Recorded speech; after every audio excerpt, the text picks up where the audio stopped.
نحمده ونصلي ونسلم على سيدنا ونبينا وحبيبنا وشفيعنا ومولانا محمد صلى الله تعالى عليه وسلم ورسوله النبي الأمين المكين الحنين الكريم الرؤوف الرحيم.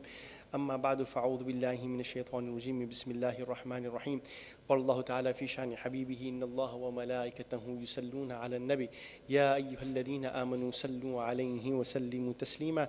اللهم صل وسلم على سيدنا محمد وعلى آل سيدنا محمد كما تحب وترضى بأن تصلي عليه. Bismillahir Rahmanir Rahim. Most respected ulama, my respected elders, brothers and sisters in Islam, assalamu alaikum wa rahmatullahi ta'ala wa barakatuh. As it is customary in the Muslim community, before we start off with the recitation of the Quran and praise of the Holy Prophet alayhi salatu wasalam, we have to announce, as it is customary in the Muslim community, please, you are blocking the driveway. So kindly remove your car if you're creating an obstruction in the driveway there. Inshallah ta'ala, Allah will reward you abundantly. Thereafter, we can take the name of Allah and continue the rest of the program. So please, yeah, I can see the car right now. I can't identify the car from a distance, but I can see it's creating an obstruction. Please remove your car immediately.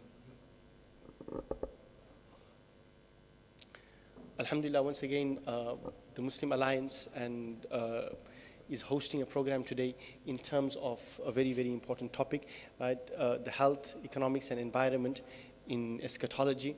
And alhamdulillah, with the grace of Almighty Allah subhanahu wa ta'ala, we have a specialist in Islamic eschatology in the personage of Sheikh Imran Hosein, who hails originally from Trinidad and Tobago.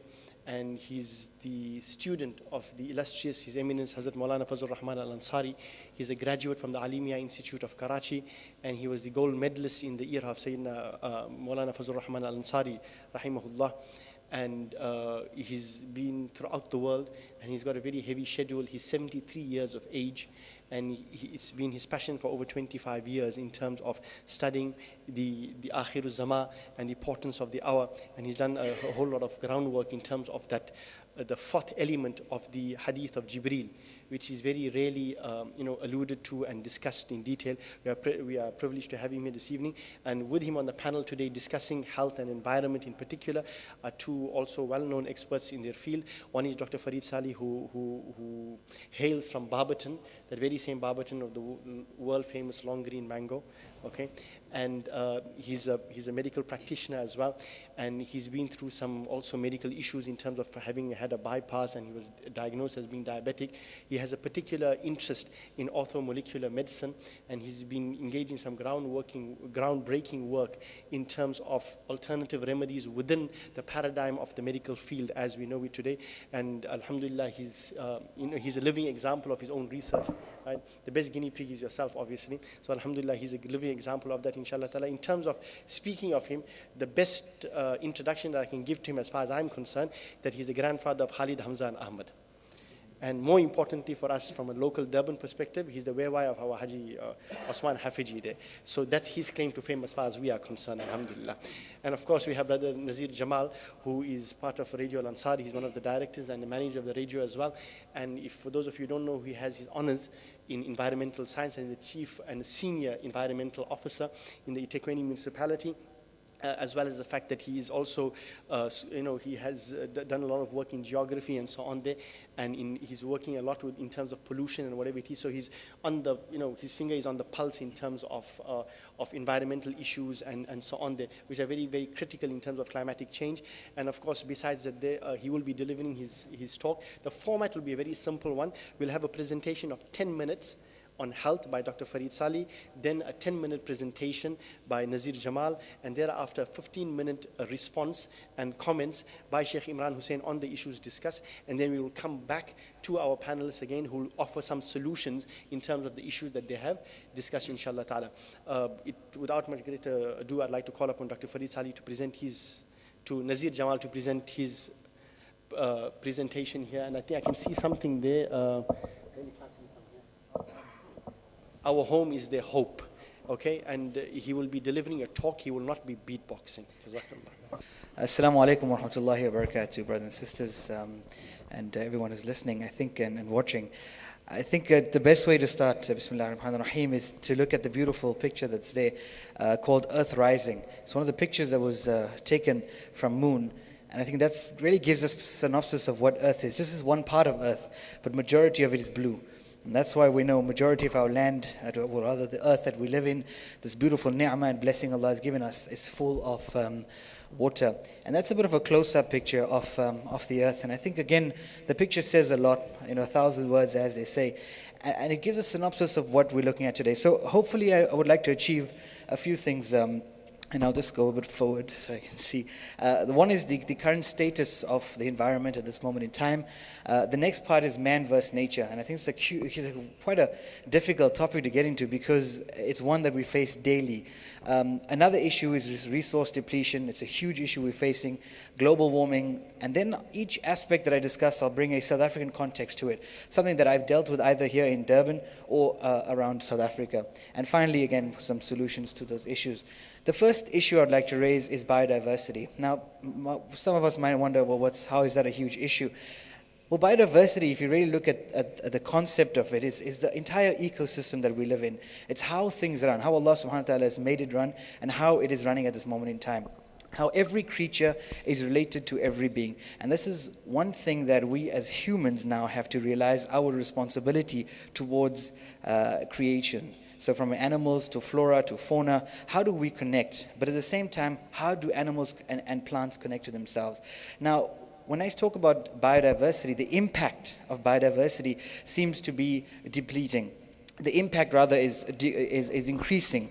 And I think most importantly is that we see from a South African perspective, let's take rhino poaching. It's a huge issue across the world, but South Africa seems to be one of the areas with a larger problem. And I think the issue there is with regards to the amount of species. So there's thousands and hundreds and millions of species. If you take a few animals, there might be various species of the one single animal.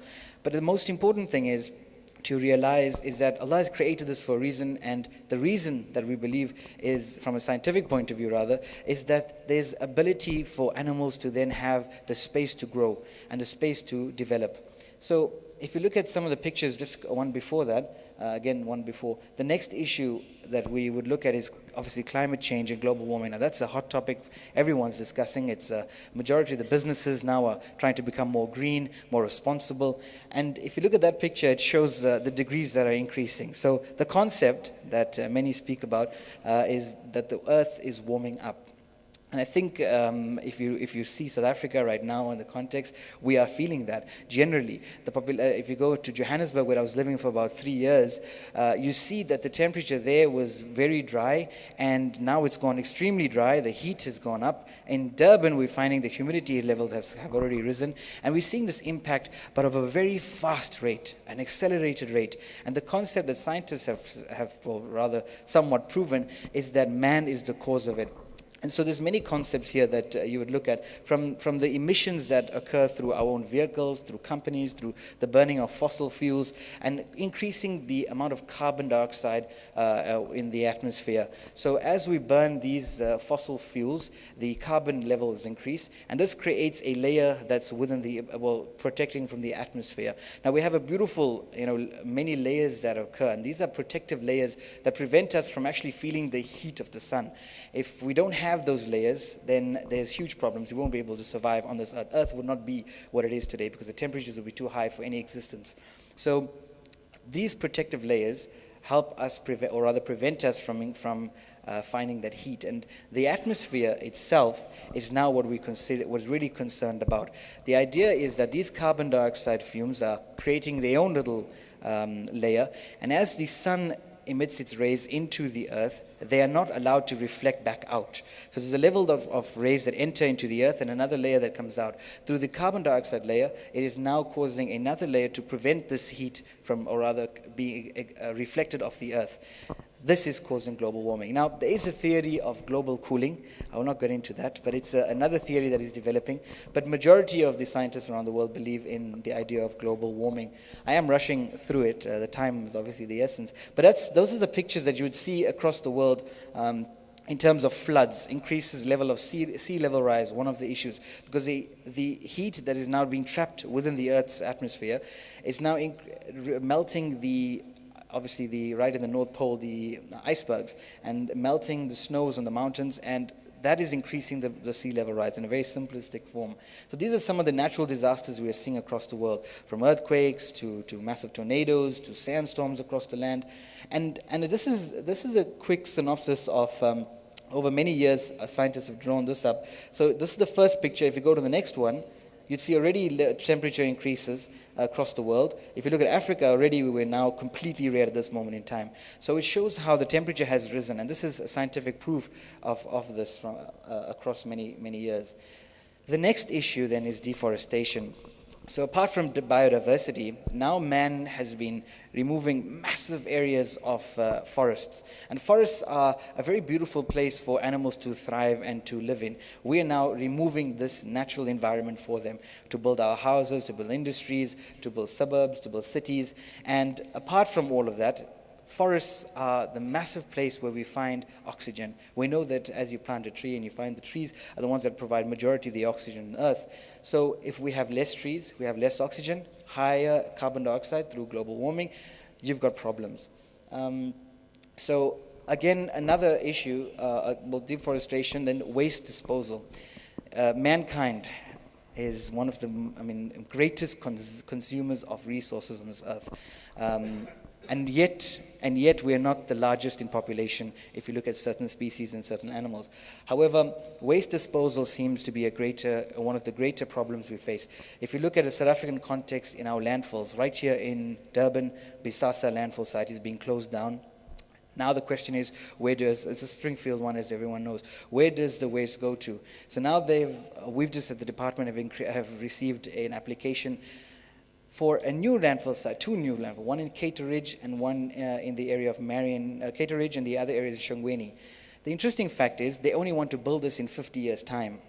So I spoke to the developers and I asked them, but in 50 years' time, don't you think there'll be better technology? I mean, now that the recycling industry is booming, don't you think we won't really need at that time, 50 years' time? And he says he believes it's going to increase. The amount of consumption through the demand and supply system, where the nature of people is that they're demanding so much, obviously the supply needs to come in, then what happens to that waste? So there's a lot of work that's being done generally from larger businesses, trying to reduce the amount of waste. But still, we see this as a huge problem in terms of current environmental issues as waste disposal. Landfill sites are not the option. They're definitely not the option. The amount of degradation to the environment on large spaces of land, to the decrease in biodiversity, to the influx of vectors, this is a huge issue. Another one, as I mentioned earlier, I'll talk about was natural resource depletion. Now, if you look at this picture of this beautiful dam, this was taken in 2011, and this lake now, it looks, if you go to the next picture, looks like that. So already you see massive destruction. In a South African context, let's take Hazelmere right now, at this moment as I speak. The levels have dropped below 25%. There's not enough water. I know there's heavy rains that we had. That's not enough of water currently in Durban. So that's now they say the next world war is going to be fought over water, and I can absolutely believe that. There's a case that I'm dealing with now in an aquifer that's setting up in the areas of just past Pietermaritzburg, where it's a pristine water that hasn't been touched. But now industries have taken that over to bottle this water. So it's spring water, as they call it. But the idea of that is that every bottle that we drink is actually taking about 7 to 8 bottles to make. So every water bottle that you buy, it actually uses 7 to 8 liters of water to make that one bottle of water. So that, again, from a water perspective, a huge issue in terms of depletion of our resources. If you look at then, so just can go back, one of the other issues is mining. So you get various types of mining, and one of the more damaging sources of, or rather forms of mining is most probably your open cast mining. This is, you'll see large scales of land being wiped across. And this is removing ecosystems, it's removing biodiversity, and it's just scarring the land. If you saw the picture in the next slide, you'd see how scarred the land in Canada. This is a picture in Canada. A pristine forest now is being used for this type of rock and soil. Again, large areas of rivers now are being depleted because the amount of water that's being used and is needed. I know the story in Durban was that we are using reused water. So water that we're drinking is actually reused. And that is true. For the past many years, we've been doing that. So the water that we go through our sewage pipes that comes out, from the toilets and the showers and everything, goes to your sewage treatment works. It's treated into a whole lot of processes. Chemicals are added, flocculants to take out the waste. It goes through screening processes. It then goes to processes where it's clarified. And finally, when it comes out, it's pretty much clean water, but water that is not drinkable, but water that can go into a river. And obviously, as it goes downstream, it's pumped back up again, cleaned with chlorine, and then fed to us as water. It's been done for a long while, and the question was, is this halal water? So, Hafiz Fuzail and maybe Sheikh will be able to explain if it's halal water. Just to go back a few slides, sorry, there was one point I wanted to mention with regards to air quality. Now this is a huge issue we're facing across the world, and I'll show you some pictures a little later on about some of the cities that you cannot live in anymore in parts of Asia. But in terms of resource, air is the resource that we survive on. And when we are now affecting this negatively, this part of such a resource that we require just to survive, we then have problems which affect our human health. And I'll discuss that a little bit later on. So just some of the pictures I wanted to show of rivers and lakes that now have been dried completely. And the next issue is pollution. And this is my love and joy because I deal with it daily. Pollution, as you see, is a huge phenomenon that occurs around the world, but in South Africa, it seems that it's really affecting. This is a picture of fishermen now trying to fish in a place where it's now completely polluted. So just to go through some of the issues with pollution, I mean, there's water, there's air, and land, and I spoke to a lot about this already. Just to go to the pictures, we'll give a lot. This is one of the air quality issues which I spoke about. This is a city you could see normal at night, and now through the air and smog that's in the city due to the the vehicle fumes through the industries, you're no more able to even walk into the city. Another picture of a city now completely covered in smog. You'll see this sometimes in Durban. In the morning when you go driving to town, you see this orange layer, or sometimes a very foggy layer. It's not actually fog, it's pollution through the day's work now, and it's settling onto the atmosphere. Again, massive industries causing heavy air quality issues around the world. And a picture, this is a very interesting picture because it's coming from, it's actually the Gulf of Mexico, where one of the massive oil rigs were exploded. And this is what you're seeing is, it's reaching now at quite a high level, closer to the upper stratospheres of the environment, of the air. And what happens to this? You could actually have this burning here in the Gulf of Mexico, and this could affect parts of another part of the world, completely on the other side, even Africa. And this is why we say air is such an important thing, because it can travel from one part of the other. Water, yeah, okay, maybe your ocean polluted a little bit, but when it comes to air, it moves across. This is just a picture of a bird completely smothered in oil after a massive oil spill in the ocean. And one of the final issues I wanted to mention is genetically modified organisms. A very contentious issue because in Malaysia, apparently there's been a fatwa given, and I think Sheikh can speak a little bit more about it, that it's proven to be halal, genetically modified organisms. So it's quite a contentious issue from a scientific point of view and another environmental point of view. I believe it's a complete no-no when it comes to, this is the apple that's now looking like a lime. And the effects that it has on human health, and Doctor will explain a little more about the pesticides that are used and the seeds that are being now created in a little lab, and now they're being sold to massive markets, to farmers to be used. So they can create the perfect apple, the most, the tastiest apple, the biggest apple, the reddest apple they want in whatever way. And this goes beyond fruit and vegetables. It goes now into animals that they've created. And now the question comes in, is this acceptable? And what is the impact on the biodiversity again? What is the impact on the environment? And I think finally the public health issues. So all of this, as I spoke about, I mentioned at every time the issue of human health. And I think humans being affected, not only us, but obviously the environment is one, but us as humans now being affected by our own damage to the environment. And you see issues across the world with starvation, with issues of, with regards to food security, and environmental issues and respiratory diseases through asthma. And you see that in South Durban Basin, huge issues with many cases due to the high levels of air quality, rather low air quality. This going to solutions, so I'll stop there. I think we are coming back to solutions, but thank you for now. Shukran. Jazakallah to Brother Nazir Jamal for that very quick but very, very effective presentation of his. And without much further ado, I'd like to call upon Dr. Farid Saleh to come forward. It's interesting, what he spoke about in terms of, Quran speaks about in Surah Al-Rum, ظَهَرَ الْفَسَادُ فِي الْبَرِّ وَالْبَحْرِ, that fasad, corruption, has appeared on the land as well as the sea. بِمَا كَسَبَتْ أَيْدِي النَّاسِ. And Allah gives the reason. It is because of what the hands of man themselves have wrought.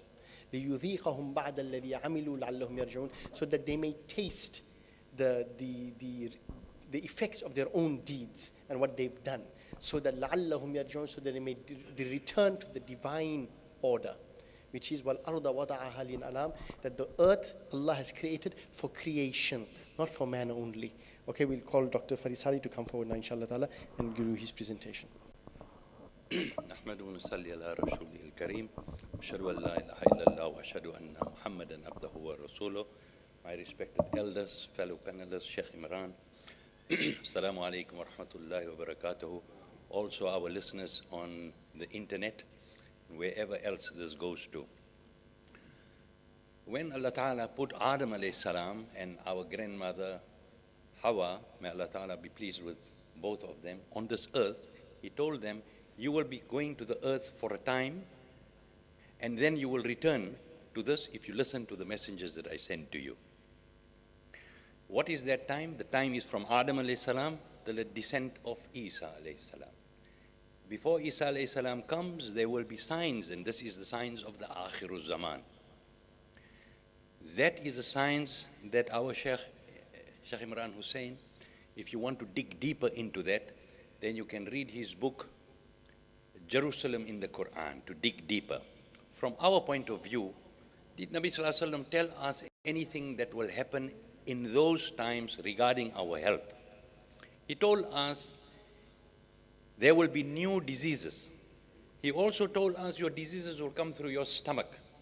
He also told us that there will be, that for every disease, there is a cure. So if we don't have a cure for something, it means we are not looking hard enough. Or perhaps we are not looking in the right place. I am going to concentrate now on a certain group of diseases that have plagued mankind for the last 100 years.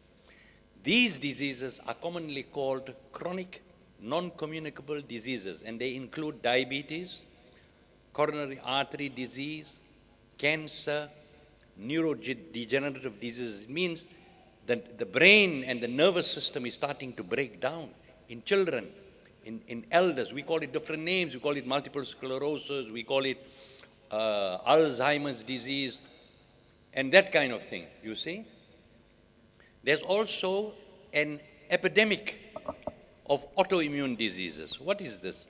Autoimmune disease is when the immune system that is supposed to guard and protect you and to heal you is gone haywire, is actually attacking you. And what does it attack? Everything from the head to the toe. Now, I have been doing research on this for the last decade. And in my opinion, and as Sheikh likes to say, you might differ. But in my opinion, all of these diseases share one common link. I'm not saying that they are all coming from this one link. There might be other causes as well. But the major cause that links all of these common diseases that we experience in our families and in our communities and in our country and in the entire world, except where there are communities that stick to their old traditional diets. Like the Hunza Kut, like the Maasai, they depend on the cow. They drink its milk, they drink its blood, they eat its flesh, but they don't have any of these diseases. The Hunza in those mountains there, they drink glacial water. That means water that is coming out of the glacier. They are eating crops that come out of the soil that is enriched by this glacial melt. They don't have any of these diseases. So, why is it that they don't have? They've stuck to their traditional diet. We have changed our diet, and the trouble started in 1900 or thereabouts. And the common link between all of these diseases is oil. What has happened is, when industrialization occurred, oil was being extracted in a very gentle manner, and the oil was never destroyed. So when you use this oil contains certain things that your body used to make itself. But when industrialization started, they started using presses. That means you want to make more. Time is money, so they put in lots of seeds and they squeezed it, and the oil that came out from there was damaged and destroyed and toxic instead of being nourishing. And that is when the trouble started. So there were very few cases of coronary artery disease before 1900. But the first recorded case is 1921 in the records of the CDC, Centers for Disease Control in Atlanta. Go and inquire from them. The first recorded case of heart disease then. This is a new form of dying. This form of dying never existed before. The usual form of dying was in battle, infection. You have a slow lingering death. You might be living very nicely up till about 3 weeks before your death, and then you get sick and you take to your bed. And then this is a ni'mat from Allah, because it gives you an opportunity to make tawbah. It gives you an opportunity to connect yourself to Allah Ta'ala. But now, you clutch your chest, you start sweating, and you fall down dead. It is a new way of dying because we have created a new way of living. And this new way of living is actually deadly. We have changed our diet. The human body Allah Ta'ala made, it heals itself. Consider that. It heals itself. It works completely on its own. It's completely automatic. But it requires 50 things for you to put into it. It cannot make it itself. It must come from outside. If any one of these 50 things is short, you will suffer from malfunction. This malfunction, depending on what the symptoms are, we group it and we call it a certain disease. One of the things that the body requires is a certain type of fat. We don't have the enzymes to make that fat. It's called omega-3 and 6. These two fats, your body is made from it, your cell membrane is made from it. The cell membrane, the mitochondrial membrane is made from it. And if the mitochondrial membrane does not work, because we are putting toxic fats that are not working anymore, then the power station, now mitochondria is a power station, it starts going down. And now you start getting load shedding or blackouts like the ESCOM business. So when you get a certain community that has load shedding, everything stops. Your food goes rotten. You can't do anything. Same thing in the body. When the mitochondria are damaged, you start getting dysfunction in the body. And this is coming from the oil. Because we cannot make the omega-3s and 6s, and we are feeding it the wrong one. Why? Because we don't know about it, and neither are we aware of it. So coronary artery disease, it is characterized by the accumulation of a porridge-like substance. That is what atheroma means. Recently, when I say recently, I mean 40 years ago, and we haven't heard about it yet, some researchers decided to take it out and see what is actually inside here. And what do you think they found? They found damaged omega-6s, which is coming from our cooking oil. Cottonseed, canola, soya, sunflower, because that oil is damaged and destroyed.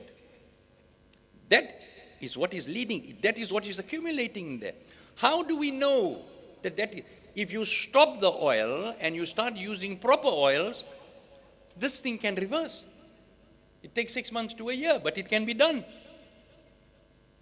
That is how we know that this is actually the one that's causing it.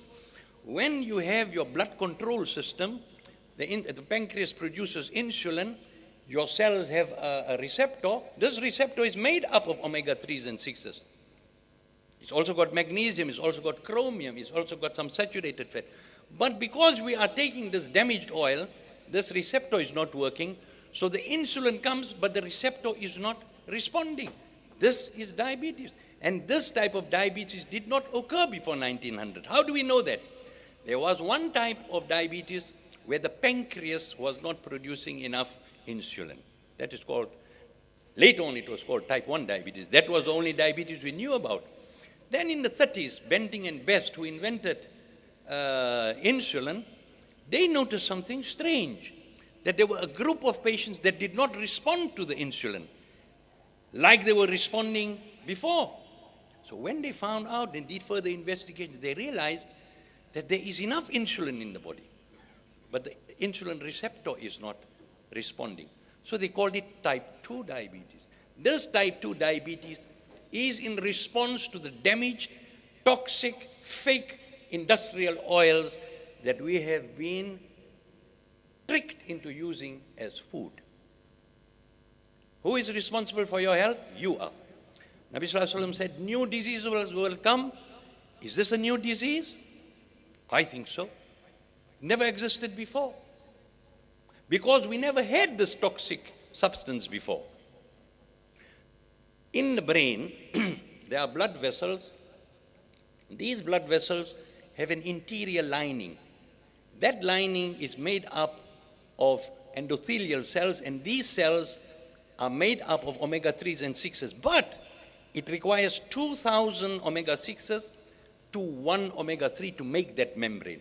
But because the omega-6s we are drinking and eating and consuming in this fake junk food, this membrane starts to leak because it hasn't got enough building material to maintain its integrity.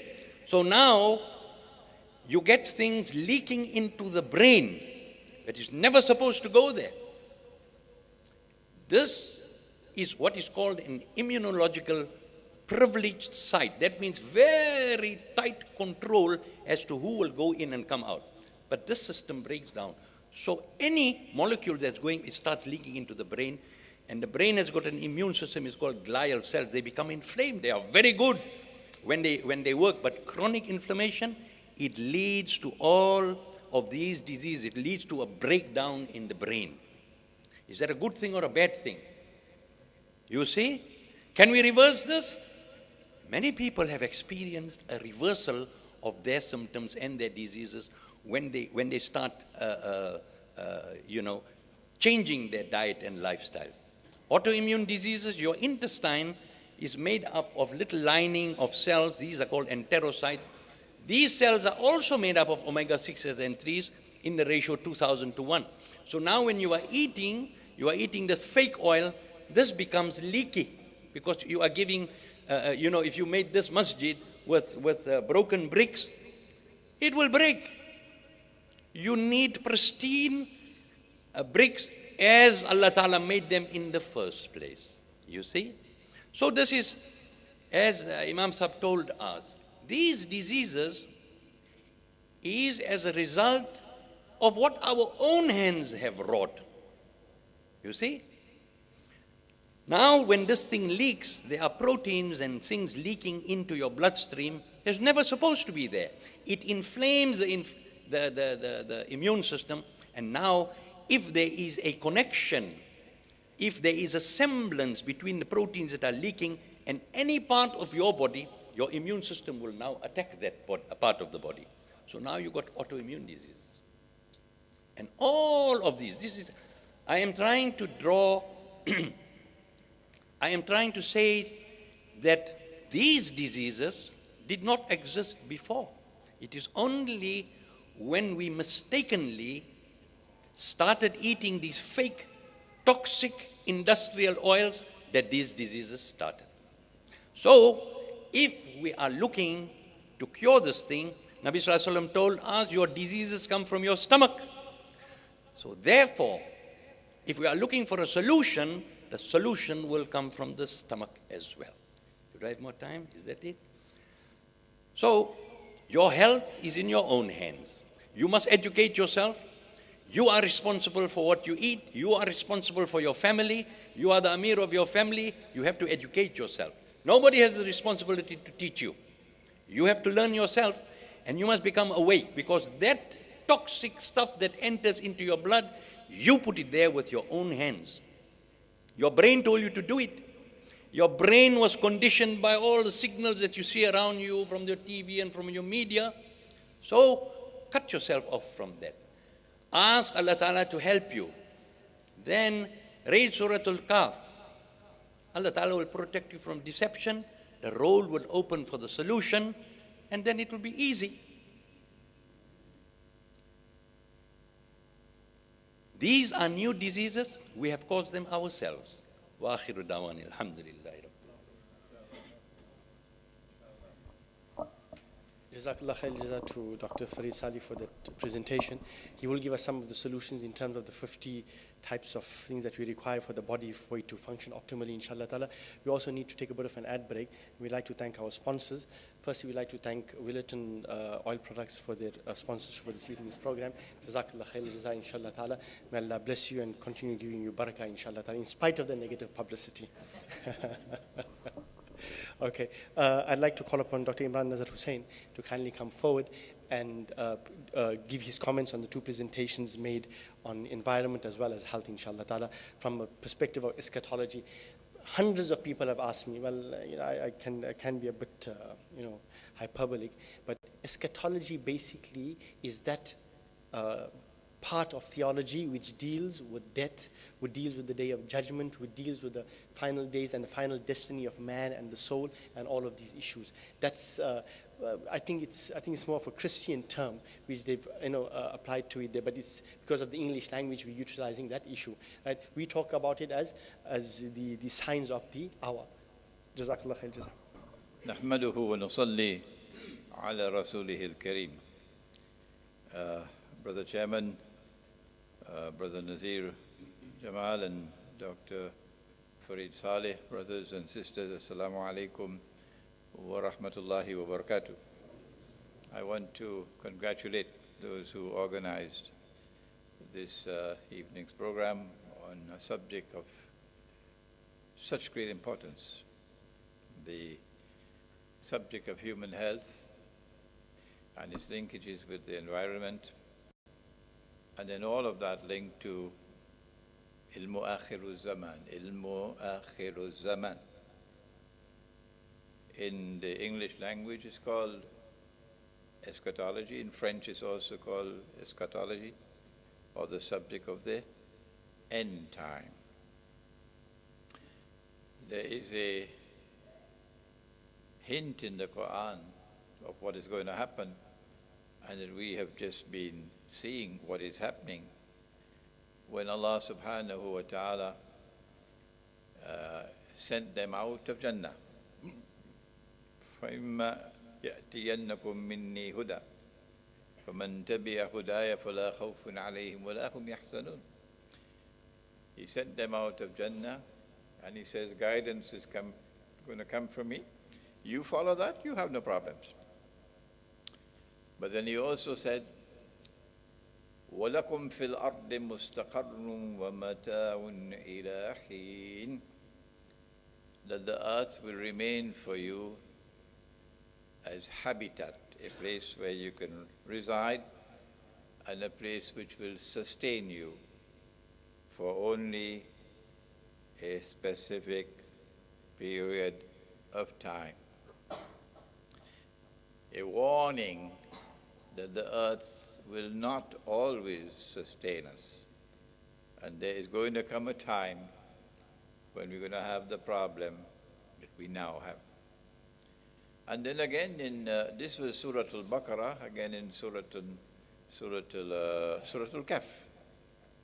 Inna بعد أعوذ بالله من الشيطان الرجيم إنا جعلنا ما على الأرض زينة لها لنبلوهم أيهم أحسن عملا. We gave this earth to you, this green and luscious earth to you, with so much beauty that you could enjoy that beauty. But we also gave it to you that you would be tested to see which of you, with your respect for the earth, respect for the resources of the earth, respect for water, would show respect in consuming the resources of the earth. لِنَبْلُوَكُمْ أَيُّكُمْ أَحْسَنُ عَمَلًا. Best in conduct. And when we look at that test, we see that the so-called primitive peoples were more successful than this so-called best civilization that it has ever been the misfortune of mankind to experience, the modern age. وَإِنَّا لَجَاعِلُونَ مَا عَلَيْهَا صَعِيدًا جُرُزًا. But be warned that this lush green earth which we have given to you, one day we will transform it into a dust bowl. Suratul Kahf. And Suratul Kahf is the surah of Akhirul Zaman. And so Brother Nazir spoke about resource depletion, of how we are wasting the resources of the earth. One of the most important of all is water. And he showed you photographs of lakes which are, the water level is going down, down, down. And Allah subhanahu wa ta'ala warned us about Gog and Magog. Yes, yes, yes, yes, yes. I don't know why I have to keep on teaching and teaching and teaching the subject for 20 years now. And yet they say, the establishment says, oh, Gog and Magog have not as yet been released. How do you know that? Based on a solitary hadith, which you have misunderstood. And in the process of basing your entire conclusion on the subject on one solitary hadith, you've disrespected the Book of Allah. You have disrespected the Quran, and you'll pay a price for it. This is frustration talking to you today. Frustration. Because if you want to study Gog and Magog, you don't begin with a hadith and end with one hadith. No, that's schoolboy stuff. Even schoolboys would make that mistake, but they made. You will begin with the Book of Allah. That's where you will start. Have they done that? Have they done that? When you start with the Book of Allah, then the Book of Allah will explain to you the universal facade that both speakers have spoken of. Everything is being corrupted, and yet we eat biryani and go home and sleep. The Book of Allah explains all things. Yes, it does. And the evidence is now all around us, drowning us, that for the first time in human history, everything is being corrupted. Everything is being destroyed. Over depletion of all resources, and most important of all, water, which Jamal spoke about, Nazir spoke about. And what is the explanation in the Quran? Inna ya'juja wa ma'juja mufsiduna fil ard. But I have a message for them. I have a message for them. One day they will be in the grave. Yes. And in the grave they will get to know of their disrespect for the Quran. Not go into the Quran, that the Quran will explain to you what both speakers have spoken of so eloquently. That when Gog and Magog are released, they're very thirsty. This is symbolic language. They will drink up all the water of the world. They will pass by a river and drink it dry. This is how we bring eschatology to link it with medical studies and with scientific studies. And so this is a lovely combination here tonight. The rivers are drying up. The lakes are drying up. The streams are drying up. Is it happening by accident, or is there an explanation for it? It's Gog and Magog. The Great Lakes of Canada. And now you have to have new navigation to navigate through the lakes because the water level has gone down so low. But I want to add to the analysis, and tonight in just 15 minutes I can't take all of what they have presented. I'm taking only some to respond to you from Ilmu Akhirul Zaman. Why the global warming? The water which is stored as ice out there, Why do they want it melted? So that tomorrow there'll be no water there. That's why. They don't want you to have water tomorrow. Why the climate change? The Prophet said, alayhi salatu wasalam, that the Dajjal will control the climate. That he will cause the rain to fall and he'll stop the rain from falling, and that's happening now. Why the sewage being pumped into the rivers and lakes that Nazir spoke about? The pollution, the environment, pollution of water, corruption of water, so that you cannot use that water.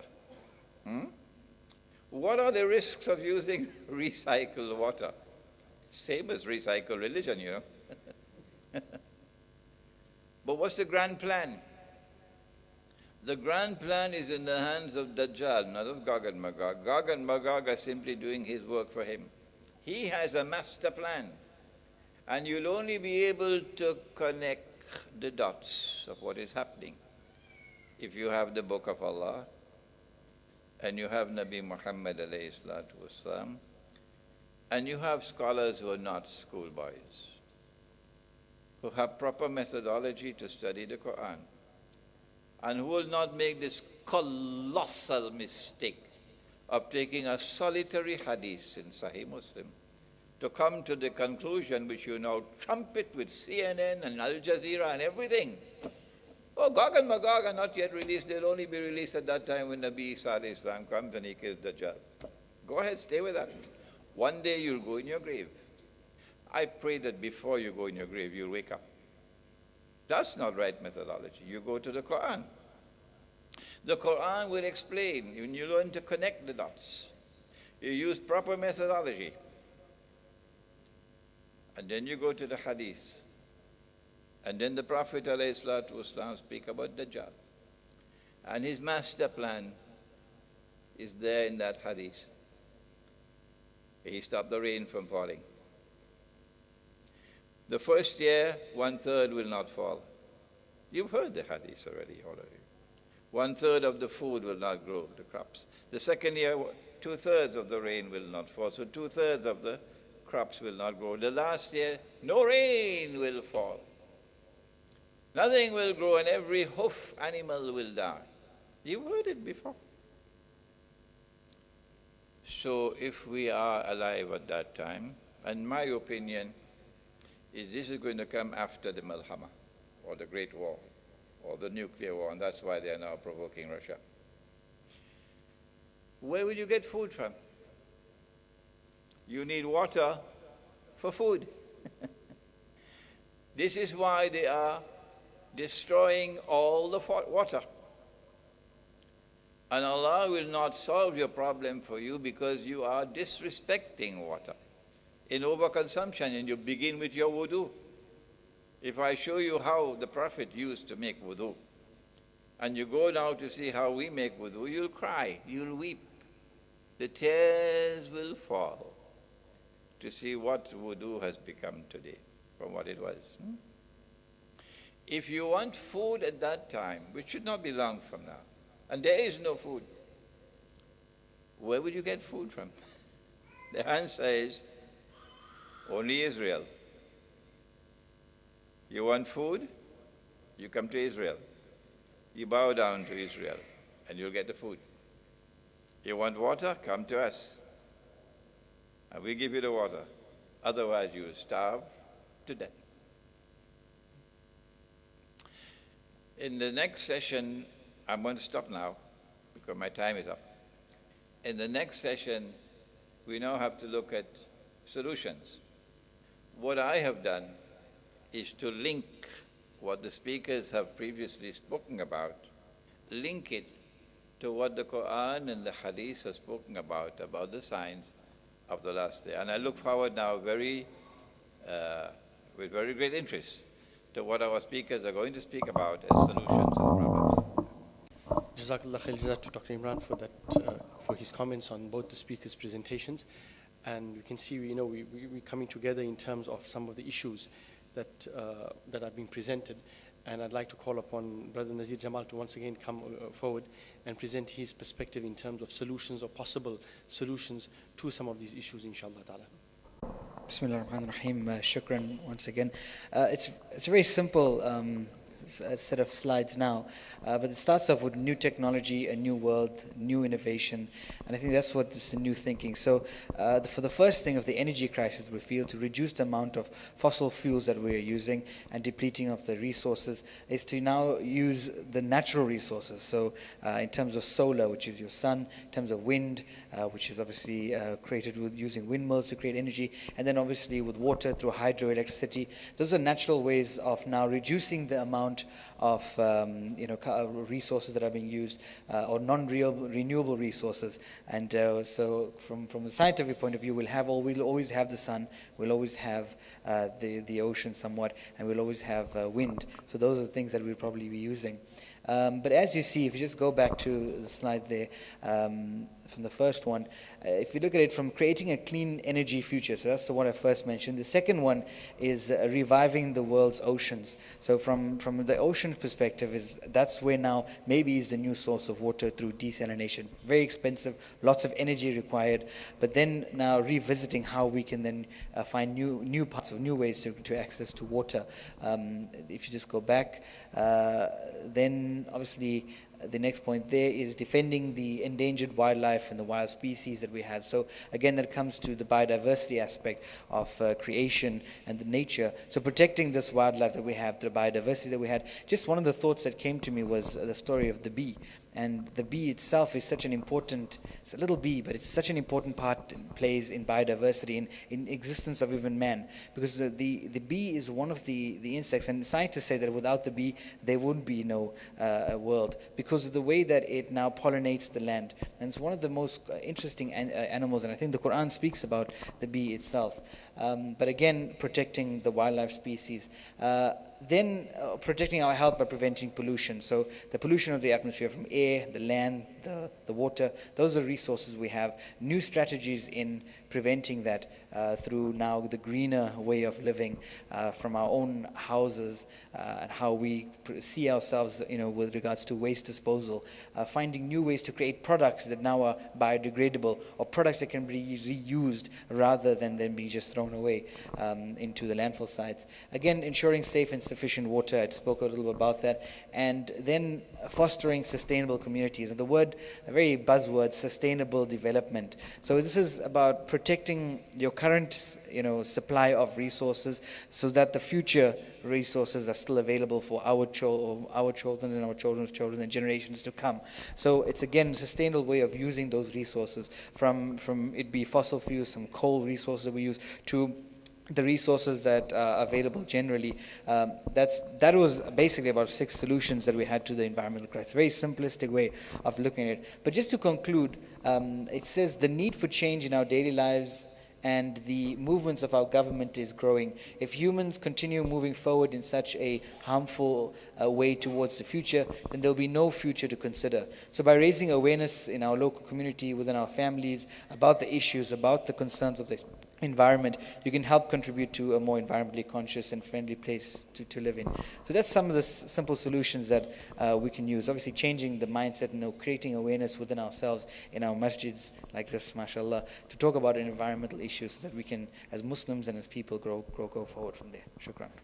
Nazir Jamal, just one comment on what he said. In terms of all of the sustainable energy and so on, trust me, I've been doing a lot of homework in the past week in terms of sustainable development for the masjid and so on. Boy, is it expensive, right? And untenable in the sense that if you want to just generate 1 kVA of energy using solar power, you require 10 solar panels, and you require batteries to work with it. In order to generate 5, you need 50 panels. In fact, you'll end up with more solar panels than rooftop. So we need to come up with some very, very effective solutions very quickly if we want to save the world, so to speak, inshallah ta'ala.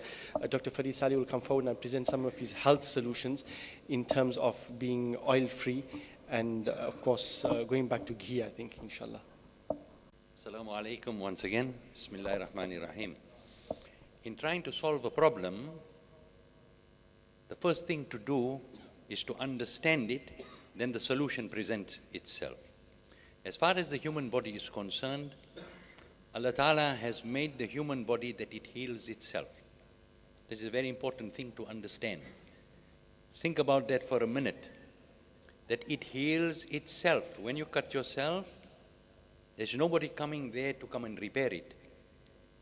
You see the blood clotting to prevent the loss of blood. You see, the most we can do is to make sure that if the wound is too large, is to bring it close together so it makes the job easier. But the healing is inherent inside the human body. Your car doesn't have that quality. So if the mechanic does not put in the right part, it's not going to get better while it's in the garage. But the human body, it heals itself, and the implication of that is profound. The implication is this, that if you have an illness, it means only one of two things. That something is preventing you from getting better, or you're not giving the body enough building material to do its job. That's all. Nothing else. So what are the things that might prevent you from getting better? These are the toxins that are in the air, in the water. Now they want to put poisons inside the aquifers by what is called hydraulic fracturing or fracking. And they don't want to tell us what these chemicals are.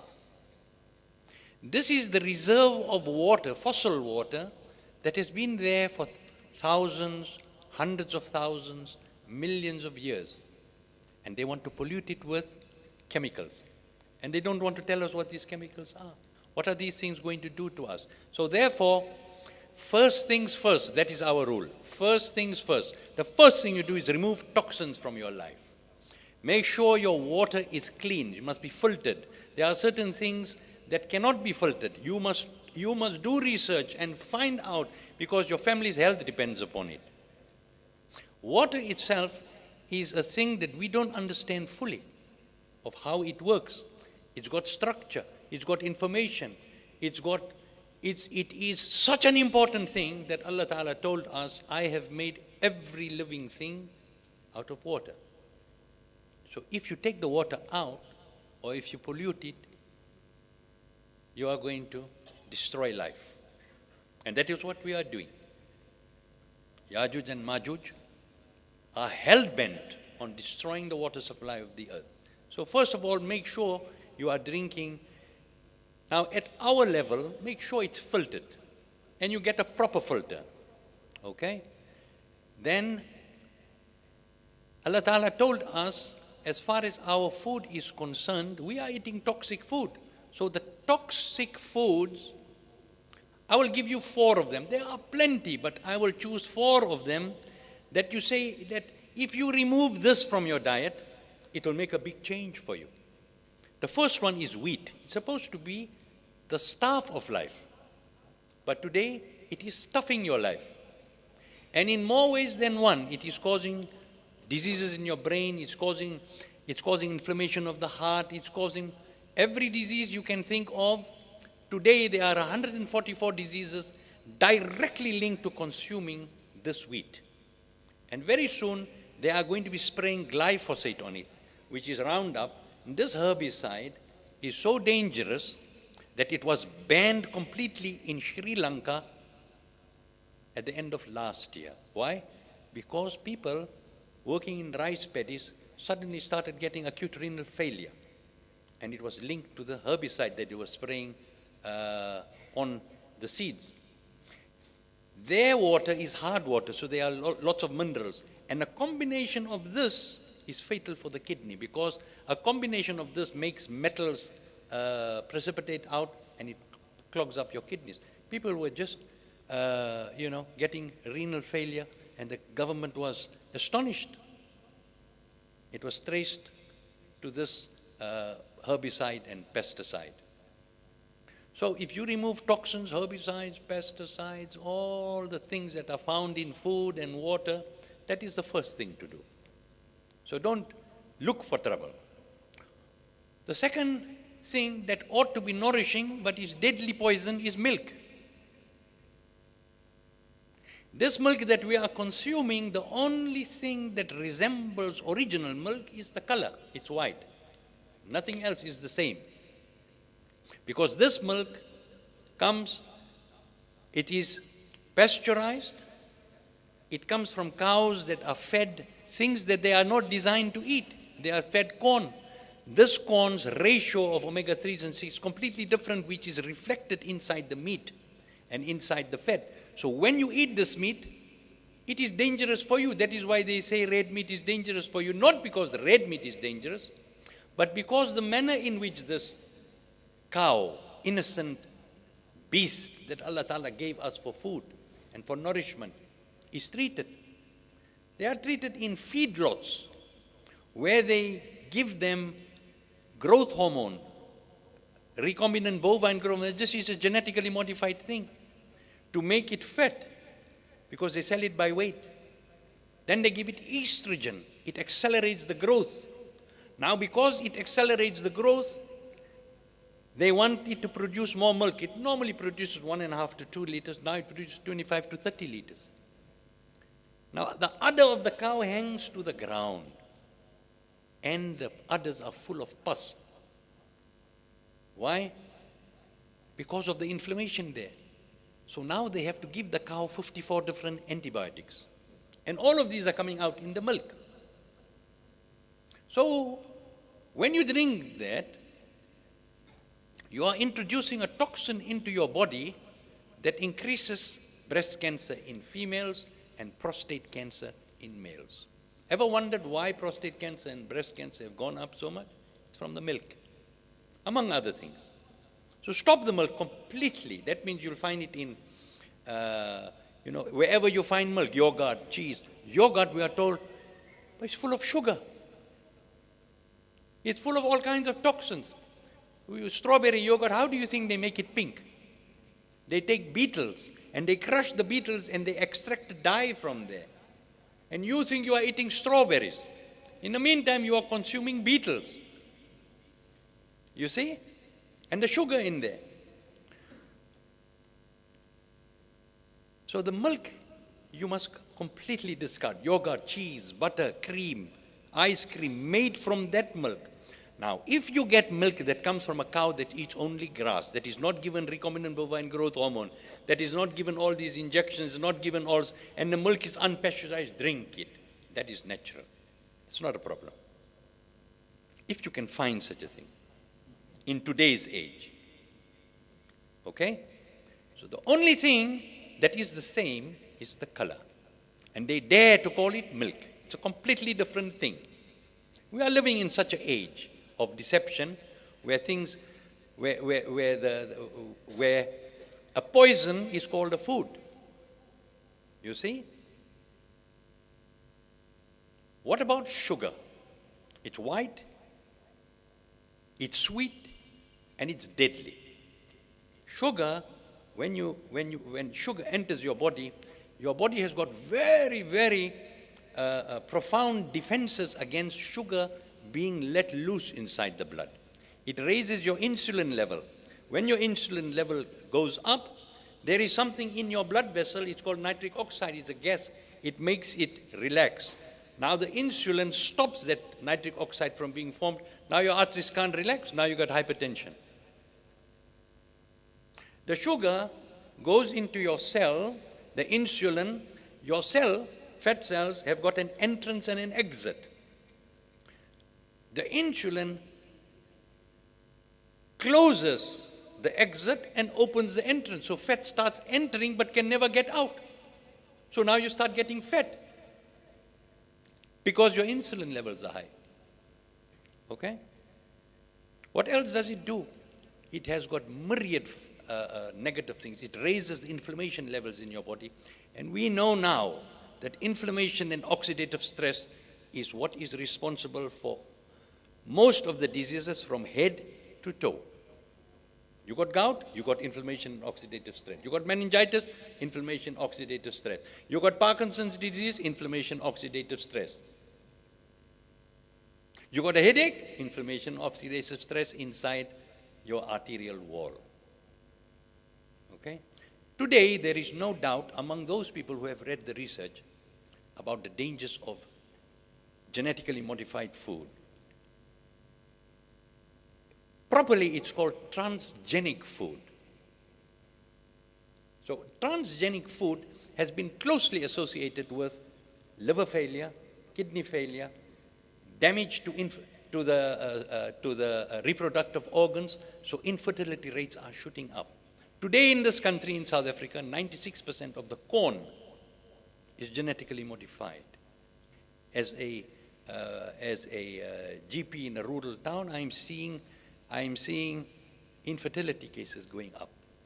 As soon as they stop GMO, fortunately, if you change the diet a little bit and if they listen, after 3 months, you get changes in the blood. You see? So there are things that can be done. So if you want to stop eating anything to do with flour, bread, biscuits, cakes, pasta, pizza. You see? Fish and chips, because it's dipped in flour. If it has got flour in it, how much? Even a gram. It will initiate the whole process. Are there any people exempt from this? We used to think 1 in 110 people are affected. Then it became 1 in 60. Then it became 1 in 11. Now we realize everyone is affected. We used to think that it only affects the intestine. Now we know that there are extra intestine effects from the head to the toe, from this flour. Now they are genetically modifying it, which makes it even more deadly. You see? So wheat, leave it. Milk, cut it out. Sugar, no artificial sweeteners as well. I'm talking now the things that will prevent you from healing. And genetically modified foods. All chemicals, all man-made chemicals, they have no place in the human diet. So what must you eat then? There's only 50 nutrients the body requires. You must eat, and what is Allah Ta'ala's instruction to us as far as our food is concerned? Only 2 things. It must be halal and it must be tayyib. That's all. We all know about halal, but how many people have spoken about tayyib food? And what is tayyib food? Tayyib food contains all these 50 nutrients in the correct proportion, in the correct quantity. So if you eat tayyib food, you don't have to worry about illness, because Allah Ta'ala designed us, He designed the human body to take you from birth to death through its various stages in comfort and in ease. But we have brought this trouble on ourselves by believing Dajjal's propaganda. And the Yajuj and Majuj who are telling us that toxic things are food. And they are banning food. Real food. In America, they are banning whole milk that comes from cows that eat grass. They ban it. They send SWAT teams to your farm if you do that. But the toxic milk they sell to you, that's fine. So therefore, the world is now upside down. If you want to understand the world, sometimes I think to myself, whatever you hear and see, it is the opposite. Then it's better to understand the world. It's easier to understand the world like that. So what must you eat? Not only organic, but it must be beyond organic, because it contains the most nutrients. So you must start learning how to eat properly. That is a skill that you must acquire. People become streetwise to survive in the city. People develop business skills to survive in business. Well, this is a survival skill. So you must inquire yourself. Go to lectures, read books, because this is a vital skill that we will need in the next 30 years even more. And without this, they are going to pick us off like flies. Okay? So, human body heals itself. If you have an illness, it's only one of 2 reasons: taking in too much toxins, not taking enough nutrients. Cut out the toxins and increase your nutrients. And then inshallah, the shifa comes from Allah Ta'ala, so you make dua to Allah Ta'ala. Hold on to the rope of Allah, because we are in for a very bumpy ride for the next couple of years, okay? وآخر دعوانا الحمد لله رب العالمين. Jazakallah, Dr. Salih, for those solutions. Right? Very simply put, one, no tablet, no medication ever or will ever cure an illness. Tablets don't cure an illness. They just relieve the symptoms. One. Two, in terms of what Dr. Farid Salih said, from now onwards, I think we should just stick to khajur and water. There's nothing else that is pure enough for us to eat. That too, the khajur too, hopefully is from Medina and from the ajwa and so on. They know from those original date farms from the Prophet ﷺ, safest option. Anything beyond that day, fast for the rest of the month. We'll be fine, inshallah. Sumu fasahu, the Prophet ﷺ said, fast, and you will gain your health, inshallah ta'ala. We'd like to ask Dr. Imran Hosein to, inshallah ta'ala, conclude with some of his solutions and his responses to the comments by our panelists.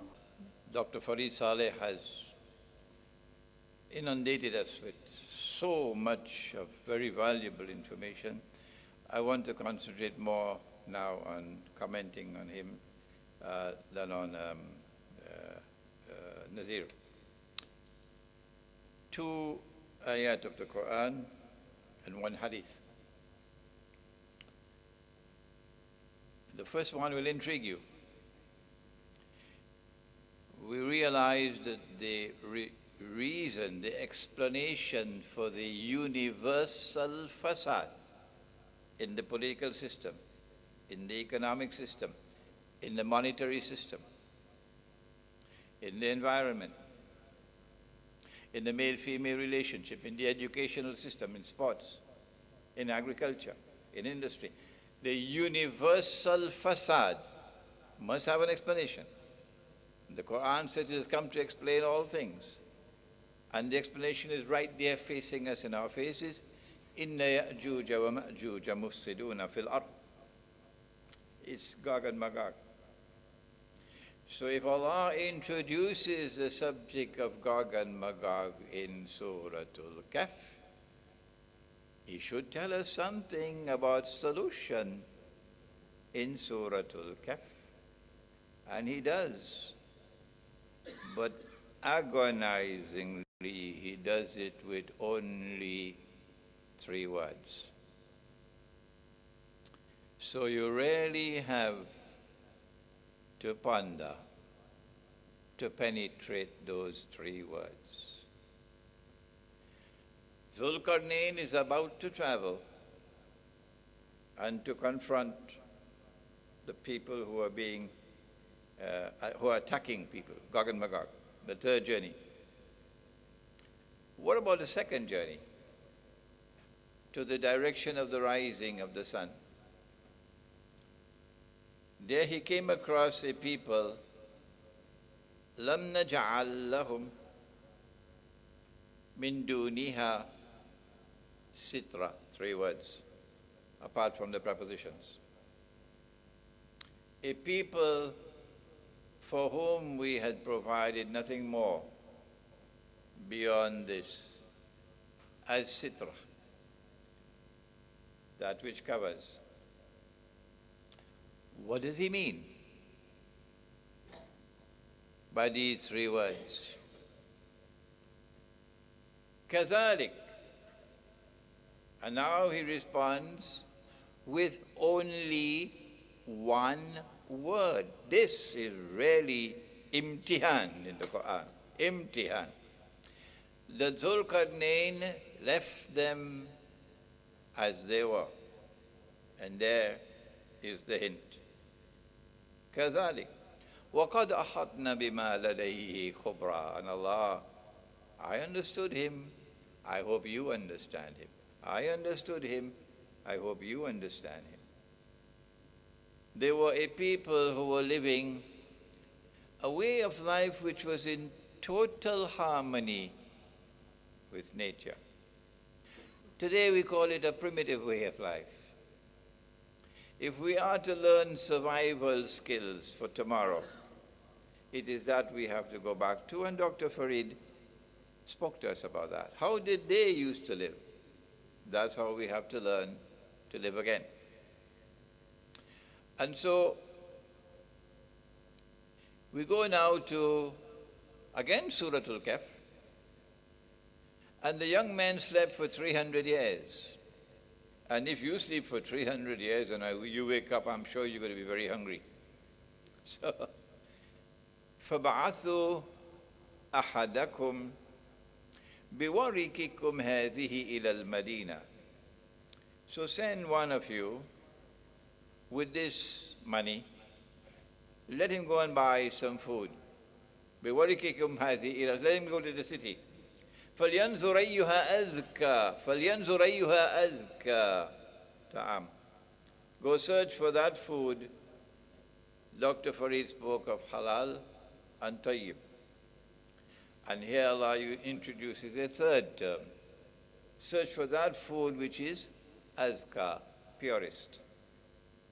In Akhiru Zaman, if you want to survive, that's what you have to do. Search for that food which is purest, which incidentally takes us back to the word warik. Wrong methodology. You take one word in the Quran, and with one solitary word you build a monetary system? Huh? That's worse than schoolboy methodology. That's stupidity. Pardon the violent language. Huh? Yes, I get fatwa. Imagine that. That warik is from warak, which means paper. So Surah Al-Kahf is saying paper money is halal. You come to that conclusion with one word? Well, then you'll also conclude that Iblis was an angel. Yeah. Iblis was an angel because the command was given to the angels and they all bowed down except him. So logically, he had to be an angel. So warik, they have to be paper money, so paper money halal. This is wrong methodology. You've got to go to the whole Quran. And when you go to the whole Quran, you'll find the word dinar. The dinar in the Quran is not made of paper. No. You'll find the word dirham in the Quran. So take your paper and throw it in the garbage bin. That's not money. Similarly, go search for that food which is azka, indicating there's not only the monetary system which is going to be corrupted, it's the food which is going to be corrupted that you have to eat to survive. And you have to go and search now for that food which is purest. And then the Prophet said, sallallahu alayhi wa sallam, the time will come when a believer, in order to preserve his faith, will have to flee to the mountainsides and to places where rain falls. And take with him some, help me somebody, some sheep and goats, But you won't be taking sheep and goats that are being fed with genetically modified feed, would you? And you would not be injecting them with hormone injections and so on. Dr. Farid is the one who is expert on this, not Imran Hosein. It has to be the purest. The milk that you will drink will be, that's how they used to live in Medina. There's my flock of sheep, go and drink some milk. And they'll go to the sheep and they'll drink the milk directly from the sheep. That's how they live. That's the primitive way of life. And that's how Zulkarnain is leaving us. Kazalik. He left them as they were. Kazalik, kazalik, kazalik. One word in the Quran. Zulkarnain had the good sense and the wisdom to leave them undisturbed. And that's the way of life the Quran is guiding us to.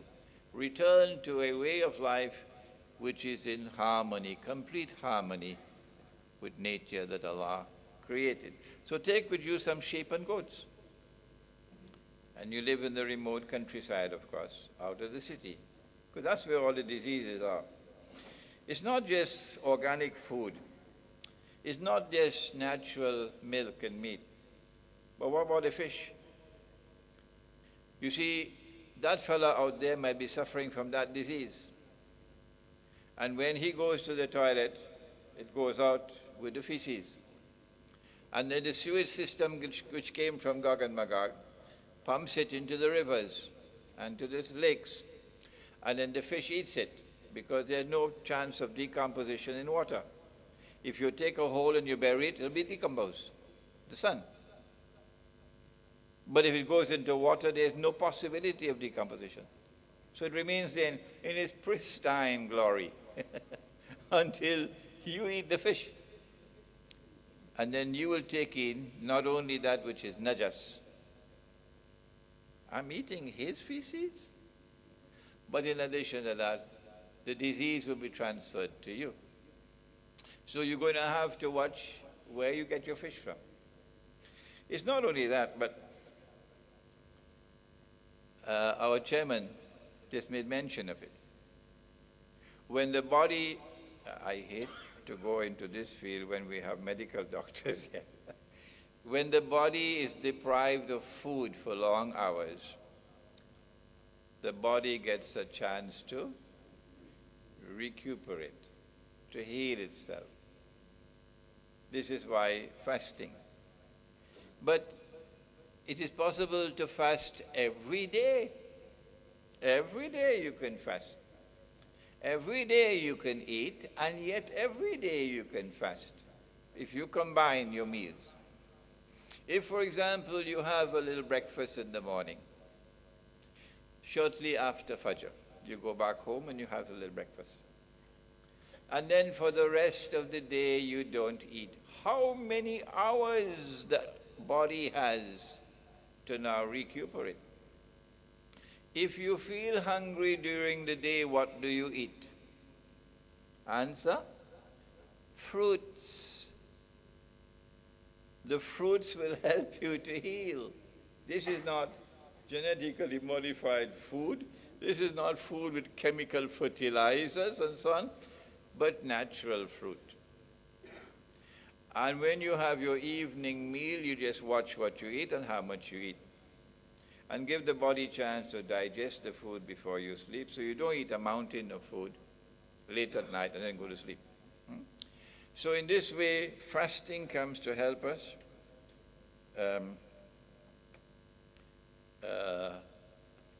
The guidance of Surah Al-Kahf, of returning to that way of life which is in harmony with nature, and searching for that which is azka, purest. One last comment, and I don't want to frighten you. One of the signs of the last day is dukhan, smoke. And the Quran says it's going to be plainly visible. So this is not symbolism. No, it's plainly visible.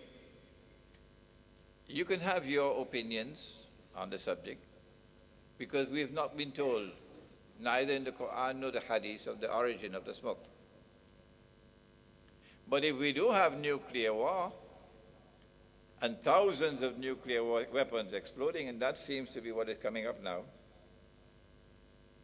between NATO and Russia, then thousands of nuclear weapons exploding are going to be causing thousands of mushroom clouds. Perhaps that is what the Prophet ﷺ was speaking of when he spoke of in one hadith of 3 days of darkness, and in another hadith of 40 days of darkness, and the Christians have it in their eschatology as well, of certain number of days of darkness. I can't remember how many days they have, meaning no sunlight. So the smoke may very well be the mushroom clouds, which will come from nuclear warfare, which does not seem to be long from now. I mentioned to you that I had a dream when I was in Iran in the month of September, twice the same night, in which I saw nuclear war, nuclear missiles being shot into the sky, and I saw that Pakistan was a part of that war. When I had that dream, then I remember the dream I had 2 years before 9/11. 2 years before 9/11. And when 9/11 took place, the dream came true. So on that, I came to the conclusion, this is Imran, this is knowledge for you, not for the rest. If you want to share it with them, absolutely, so good for them. But I have to use this, that I have 2 years to prepare. for nuclear war. When you have no sunlight for so many days, what's going to happen to the temperature of the earth? It's going to be freezing cold. And you don't have any electricity to warm you up. Huh? You don't have any central heating to warm you up. So how are you going to survive at that time? When it's going to be freezing cold and no sunlight. One of the things we can do is to get out of the cities, go to small communities in the remote countryside and use mud for building houses, thick walls of mud. Because when you use mud, when it is cold outside, it's warm inside. And when it's hot outside, it's cold inside. Living in accordance with nature. We also, of course, stock up on food and on water. And since there will be no sunlight, those who want to buy batteries can buy batteries, but nature gave us oil and use oil lamps for light. We pray that Allah subhanahu wa ta'ala will bless those who now return to the Quran, return to Nabi Muhammad alayhi salatu wasalam, to understand the reality of the world today in which everything is collapsing. Everything is collapsing. It's not just a corrupted world, it's a collapsing world. And then to return to the Quran and to Nabi Muhammad alayhi salatu wasalam, to learn how to respond appropriately. And the response is in Suratul Kahf, more than any other surah of the Quran. رَبَّنَا تَقَبَّلْ مِنَّا إِنَّكَ أَنْتَ السَّمِيعُ الْعَلِيمُ وَتُبْ عَلَيْنَا يَا مَوْلَانَا إِنَّكَ أَنْتَ التَّوَّابُ الرَّحِيمُ بِرَحْمَتِكَ يَا أَرْحَمَ الرَّاحِمِينَ آمين.